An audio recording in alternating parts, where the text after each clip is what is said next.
I'm Robert Schoenberger, automotive reporter for The Plain Dealer, and today I got to drive the Smart car. It's a very small car, but it really doesn't feel that way. From inside, you're dealing with as much headroom, legroom, hip room as you would for any compact or even some mid-sized cars. Tall people can fit into it fairly comfortably. One of my colleagues sat down, he's 6'6" and had no problem getting in and out of the car. The Smart was a surprisingly fun little car to drive. It has a small 1-liter 3-cylinder engine, but with almost no weight to move around, it was very peppy and responsive.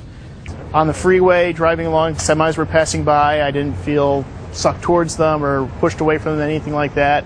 It just felt like driving any other vehicle I've ever been in.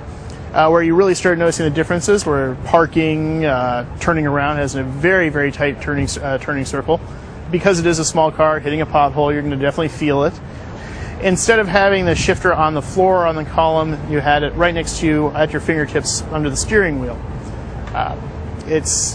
If you've ever driven them before, it's a fun way of shifting around. You definitely have your hands are already there for the steering. You don't have to move away to shift. You don't have to put your foot down on a clutch. It's an electronic clutch. Very comfortable system and a smooth shifting car.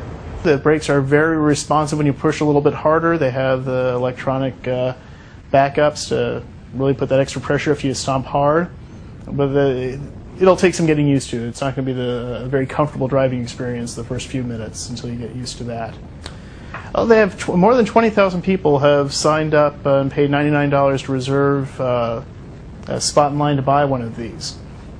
Given the interest people have in new and unusual vehicles, you look at the success of Toyota's Scion line, you look at the success of hybrids, this is a very small, very fuel-efficient vehicle that should be popular in places where people want to make a statement about what they're driving.